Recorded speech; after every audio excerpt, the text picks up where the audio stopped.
আসসালামু আলাইকুম। আমার হাতে যে কাজটা দেখতেছেন এটা হ্যাশ বাটনে কাজ করে না। এটা কিভাবে মেরামত করব, কিভাবে কাজটা করব, ভিডিওটা কেটে না দেখে ভিডিওটার সাথে থাকুন। আমি আপনাদেরকে দেখাচ্ছি। সর্বপ্রথম আমি মোবাইল ফোনটা খুলে নিচ্ছি। এর আগে কোনো টেকনিশিয়ান ভাই দেখা হয় নাই। আমি খুলে নিচ্ছি, ওটা হ্যাশ বাটনে কাজ করে না। এটা কিভাবে মেরামত করব, কিভাবে হবে, ভিডিওটা সম্পূর্ণটাই দেখুন। এই ধরনের সমস্যা তুলে ধরার জন্য আমি ভিডিওগুলো বানিয়ে থাকি, যাতে ভিডিওগুলি দেখে আপনারা কিছু শিখতে পারেন বা বুঝতে পারেন, তার উদ্দেশ্য করে আমি ভিডিওগুলো বানিয়ে থাকি। আমি স্ক্রুগুলো খুলে নিচ্ছি, খুলে নিয়ে আপনাদেরকে দেখাচ্ছি। ভিডিওটা মনোযোগ সহকারে দেখুন।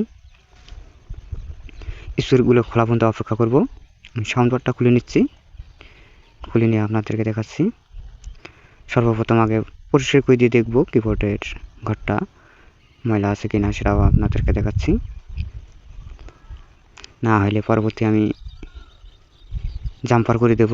জাম্পারটা কোথায় থেকে দেব, কোথায় থেকে কাজটা হবে, ভিডিওটা গুরুত্ব সহকারে দেখুন। আমি সাউন্ড বারটা আলাদা করে নিচ্ছি। আলাদা করা শেষ। আমি কিবোর্ডটা আলাদা করে নিচ্ছি, আলাদা করে নিচ্ছি।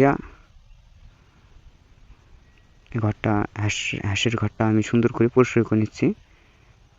পরিষ্কার করে নিয়ে দেখতেছি হ্যাশ বাটন ওঠে কিনা, সেটাও দেখাচ্ছি আপনাদেরকে।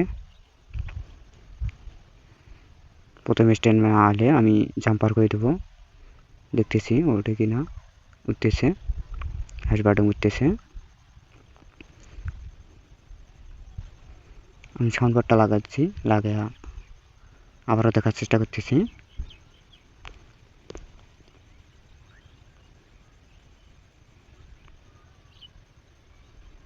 সাউন্ড বারটা লাগিয়ে দেখবো কাজ করে কিনা।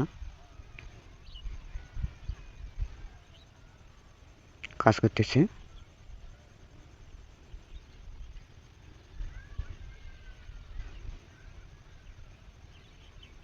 ভিডিওটা ভালো লাগলে শেয়ার, লাইক, কমেন্ট করে অন্য ভাইদেরকে দেখার সুযোগ করে দেবেন। আমি আবার ওই স্ক্রুগুলো মারিয়ে নিচ্ছি, মারিয়ে নিয়ে আপনাদেরকে ক্লিয়ারভাবে দেখার চেষ্টা করতেছি।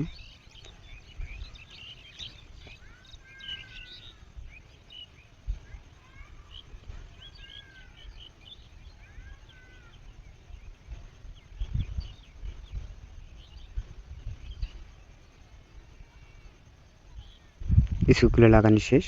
আমি আবারও দেখার চেষ্টা করতেছি।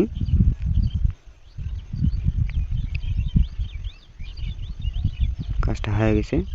ভালো থাকুন, সুস্থ থাকুন। আল্লাহ হাফেজ।